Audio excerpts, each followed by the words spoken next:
Hai sis, hai Gan, kembali lagi di Kamis Misteri. Kali ini dalam episode renovasi rumah sakit berhantu di Kuningan untuk pasien corona. Ini merupakan thread yang ditulis oleh Erin Herlina. Selamat datang di Kamis Misteri. Waktu itu aku mendapatkan pekerjaan untuk merenovasi sebuah rumah sakit.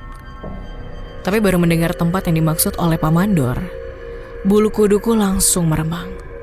Bagaimana tidak? Tempat yang akan aku perbaiki ini adalah rumah sakit yang terkenal dengan keangkerannya. Aku tidak mau menyebut nama rumah sakitnya, karena warga asli Kuningan, Jawa Barat pasti udah kenal dengan rumah sakit ini. Wabah yang disebabkan oleh virus corona ini membuat pemerintah setempat ingin menggunakan rumah sakit ini apabila pasien membludak dan rumah sakit yang sedang beroperasi saat ini tidak dapat menampung lagi. Ini memang pilihan yang terbaik. Tapi apakah bisa kita renovasi rumah sakit ini kembali, pulang dengan selamat? Mengingat dari cerita yang udah-udah, gak ada pekerja yang sanggup tuh menyelesaikan renovasi di rumah sakit ini. Pagi itu, aku dan teman-teman datang lebih awal. Kami berkumpul dan juga mendapat pengarahan dari Pak Mandor perihal apa saja yang akan kami kerjakan. Aku dan Imam memang berasal dari keluarga tidak mampu. Kami cuma tamatan sekolah dasar, sehingga hanya pekerjaan kasar seperti tukang bangunan ini yang kami bisa kerjakan. Dengan banting tulang dari pagi sampai petang, hasil yang didapat lumayan untuk makan sehari-hari. Nah, semuanya mari kita berdoa dahulu, semoga pekerjaan kita berjalan lancar tanpa hambatan. Itulah yang dikatakan Pak Mandor yang membuyarkan lamunanku. Mam, kita harus bisa bertahan di sini. Bayaran kerja di sini lebih besar daripada apa yang biasa kita terima. 100.000 per hari. Biasanya kan kita cuma dapat 75. Aku memberi semangat pada Imam selesai beres berdoa. Imam mengangguk mendengar kata-kataku. Kami berjalan beriringan memasuki gedung rumah sakit itu. Dari sinilah kisah horor kami dimulai. Sejak hari pertama, sebenarnya gangguan dari makhluk itu sudah kami dapatkan. Dimulai dari suara bayi menangis sampai suara wanita tertawa, kemudian menangis. Namun semua itu kami abaikan selama tidak ada gangguan secara fisik.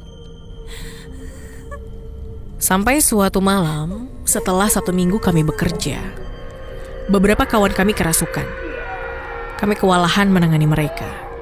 Mereka menjerit, menangis, dan juga marah, mengusir kami untuk keluar dari rumah sakit tersebut. Kami yang masih waras bergegas mencari pintu keluar.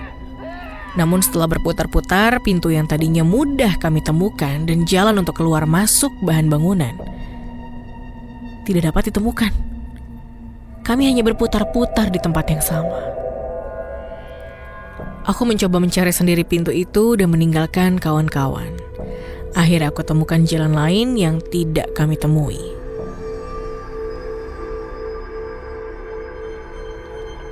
Tetapi ternyata jalan itu bukan pintu keluar. Aku terjebak di sebuah ruangan kecil. Bau anyir darah menyeruak dan banyak sekali tulang belulang di sana. Tengkorak-tengkorak banyak sekali. Seperti tengkorak manusia tapi ukurannya sangat kecil. Tiba-tiba saja terdengar suara bayi menangis. Lama-kelamaan nampak tengkorak itu berubah menjadi bayi-bayi kecil mungil dengan darah di sekujur badan mereka. Ada yang anggota tubuhnya tidak lengkap seperti dipotong. Dan aku pandangi lagi mereka. Dan tiba-tiba mereka tersenyum. Akan tetapi mulut yang semula tanpa gigi itu berubah menjadi penuh gigi dengan ujung yang runcing. Kemudian mata mereka berubah menjadi merah dan mengeluarkan darah. Mereka menangis darah. Perlahan mereka bergerak. Aku panik, kemudian menggedor-gedor pintu karena pintu yang tadinya mudah dibuka menjadi terkunci. Sampai ketika seluruh hantu bayi itu menekanku, terdengar pintu seperti didobrak. Aku yang terlalu syok tak bisa mengendalikan diri, tak bisa melihat dengan jelas apa yang terjadi kemudian. Lalu, aku pingsan. Ketika sadar, aku sadar berada di luar dengan banyak luka gigitan. Ternyata Pak Mandor dapat keluar. Ia kembali membawa Ustadz dan melakukan ruqyah pada teman-teman. Ketika menyadari aku tak ada, ia mencariku dan mendengar teriakanku. Aku terkurung di ruangan yang dulunya dipakai untuk mengubur janin aborsi.